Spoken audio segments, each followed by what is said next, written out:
viewers, and welcome to a DriveClub video. This is DriveClub on the show floor at the Eurogamer Expo, and this is my first few goes on the game, just some cuts. So I managed to have 4 goes on the game, just partly because it was just before the show was opening to the public.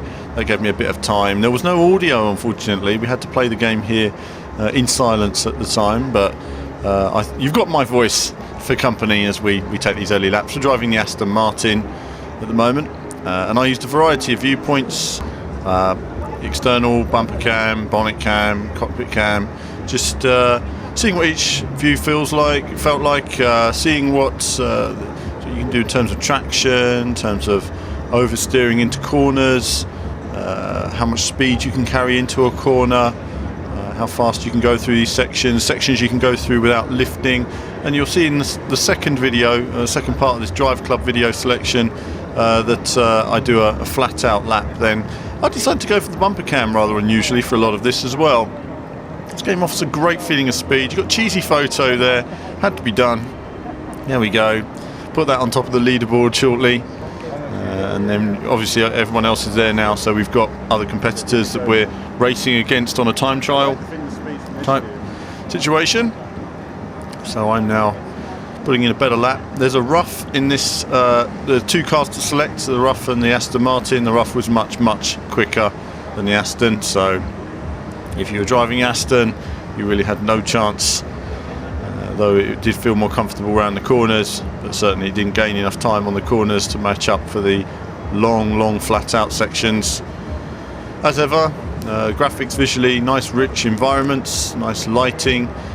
It really is just that frame rate which I think is an issue for me at the moment. It needs to be a little bit smoother. If they can smooth it up a bit, this game will look nice. In terms of traction and detail of control, at the moment it doesn't seem to be a huge amount of depth to it. It feels more fun to play than Grid 2, for example, but at the same time it follows a similar philosophy in terms of the nuances of the cars rather than being having too much depth in it. Sliding the car seems to be reasonably intuitive. You just need to get used to throwing it in early in the apexes and then continuing that round. So it's almost feels like a pre-controlled slide in many respects. Once you get into some of these corners, we just don't know much about this game yet. It's certainly very early. We haven't seen much of the community details, though our site editor Martin has been interviewing the community manager, and you'll see that interview up on the site in a week or so from now. So we'll have a lot more details to come. We'll be in touch with developers to find out more as they can show it, because certainly we'd like to show you a lot more on this game. This is an older demo now, and the problem is we're so close to launch on these games that you're going to go from a demo like this to, hey, here's the final game with tons of tracks and cars and everything else. And we've also seen time of day changing. Obviously their lighting engine is very powerful, but I come back to that frame rate. We do need to see that smoothing up a little bit more. It's putting other companies under pressure as well, and you'll see even EA, Need for Speed's running at 30 frames, but they're using motion blur to try and make the difference, to make it look smoother. So just going around, it's only 2 laps on each of these demos. This is my second go. So my first go wasn't too quick. Second go here now, speeding up a little bit, and then when I move into the rough shortly, you see a radical improvement in times, lap times. You'll go from, what are we at, 117 down to 113, eventually down to 109s or something like that. I think I do on the final run. That's that completed. Cheesy photo. Work that towards the top of the leaderboard. Here we go again. Third go, and my 4th go will be on the next video, which is when I put it all together and put in my time. I don't know where I ended up on the leaderboard for the event, but I was in first when I wandered off, but that was first thing in the morning, so I'm sure people were on it all day. There were long queues for the PS4 selection, but they did have a lot of pods on display. It was just there were a lot of people there to get through. In cockpit, looks fantastic, doesn't it? I mean, nice lighting, everything else. You need to get a bit used to it, though. It does feel very different in car from the external view for me. Just a personal choice. I didn't know what happened there. The car reset for whatever reason. I don't know if there's a reset button on the controller I may have hit, or it just automatically reset itself at that moment. I do look forward to testing the game with a wheel as well. It's something which we're holding on for till a later date to see how it works. Could be a lot of fun with a wheel, or it could be terrible. You just never know on these things.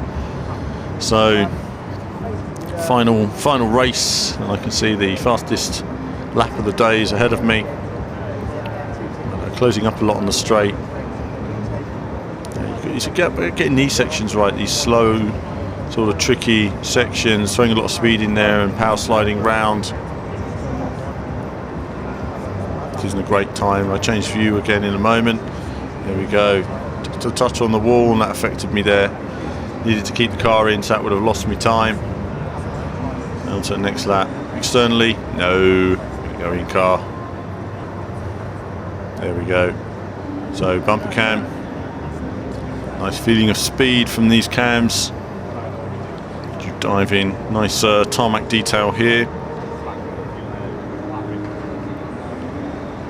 I love a good bit of tarmac detail. And now on the final lap of this video, so hope you've all been enjoying the show. Do let me know in your comments what you thought of the show and what you think of some of the Expo coverage we've had on here. Obviously we've shown a bit more than just the driving game, so there was so much on display at the show. Admittedly, some of this for us was covered in Gamescom, but for a lot of you guys it's a first hands-on, a first fondle of the PS4 controller. And it's really hard to assess though, isn't it, even with these goes, you know, how good a controller is. People ask me, as I got it completely wrong now. I don't know whether I hit a button or something, no idea. And then that messed up this time, so I thought I've got to have one more go just to put in a representative time. So the next race is my proper run. We come down the final straight now, and that concludes this video, and as ever there'll be more to follow very soon.